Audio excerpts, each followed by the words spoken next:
That always fucking works, wow. There we go, that always works. Always, just basic game theory. And game theory. The game theory here is probably more complicated than any of the other matchups.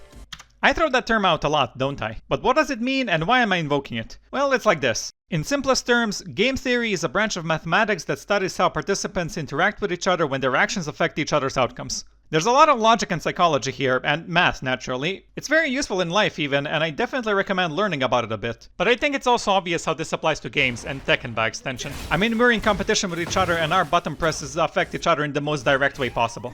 If you're a half-decent player, you probably use game theory all the time, at least subconsciously. But in this video, I'm gonna show you some situations where thinking about it can help you minimize your risk and maximize your reward. Now I know what some of you are thinking. Get off the internet, you degenerate brony weirdo, it's not 2010 anymore, and even if it was, it's a cartoon for little girls, what the fuck are you doing?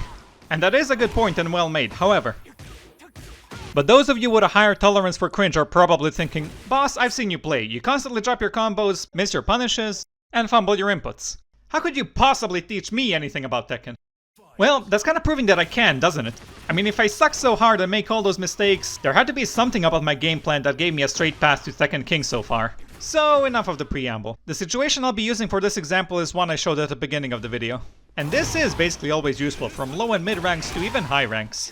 So for this exercise, imagine the opponent is one hit away from losing. If he blocks the running 3-4, it puts us in this situation. From here, we can opt for either a DF1 mid or a D3 low. The reason we go for the D3 is because other lows will get beat by the 10 frames. But the down 3 will avoid highs and trade with 13 frame mids, which is...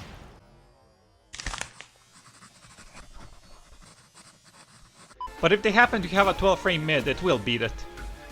The lows of course have the advantage of beating the default guarding method in Tekken, which is standing block, but if they do get blocked you get launched and you basically die.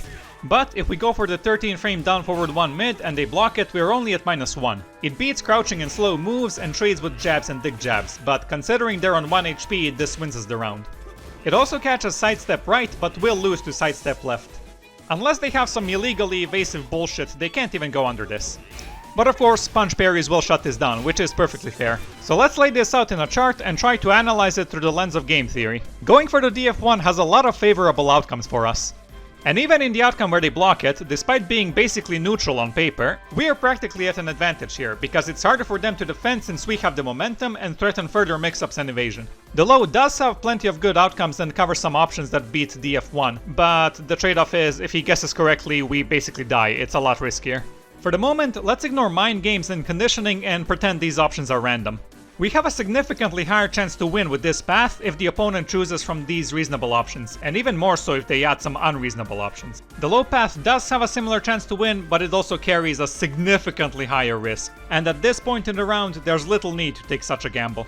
Another thing to consider is that jabs and dig jabs can usually be used here to try and reset or steal momentum. And even though that loses the round in this situation, the other guy might still be used to doing it. Conversely, hopkicks are usually very risky to do here, but it's not unreasonable as a sort of desperado move. I mean, if you get hit, you're dead anyway, and you're already looking down that barrel in many ways, so the big gamble can pay off. But okay, let's go back to the DF1 and see what happens when they block it. Assuming they answer immediately, we have evasive moves that make it dangerous for them to try and use their +1 frame advantage where their jab would beat ours. But if they try to catch those, then our jab will beat them. This is why it's still a very advantageous position for us, since pressing for them is very dangerous. More defensive options will open up for the other guy after this, but it is still possible to mess those up. And in a high stress situation, even if they step in time, it's possible that they will not react to punish. We also have another pseudo mix-up from while running 2-3 by going into Hitman stance. The moves here are slower, but we have greater frame advantage. The mid option from here also has better tracking to the left, making the running setup that much more dangerous. But it is easier to step and block, however that's a more advanced defensive tech, and we still don't take any big risks by doing it. The low from Hitman stance is very slow, so it's not that great in this situation, but at least it's safer on block. So all of that is pretty damn good so far, but what if we take this chart and expand it backwards an extra level? Well, a heat engager forces another mix-up and it's a perfect setup for the while running 3-4, which leads right back into everything we discussed so far. The frame advantage means that they both have to take another mix-up here and there is absolutely nothing they can do about the while running 2-3. But I actually rarely do a low here, since if they guess wrong they die, but if they guess right they just kill me. less risky lows could be reacted to and can probably be beaten by fuzzy guard, so they're not gonna be a true mix-up here. A running 3-4 on the other hand either results in an instant win or leads into multiple mix-ups. There is a place of course for going low, especially if you've conditioned them by usually going mid. I like to use these to steal or close out rounds, especially if they're not quite one hit away from death. Now, this chart was specifically for Lee, but you can and probably do apply the same kind of thinking for your main. So if you play someone else, why don't you go ahead and write in the comments a sequence that follows the same principle. But that's about it from me for this video, so thanks for watching guys, I hope this helps you out. If you like this, please check out some of my other videos and make sure to subscribe and enable notifications if you find them entertaining. Cheers!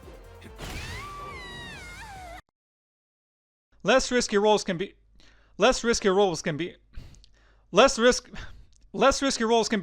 God damn it.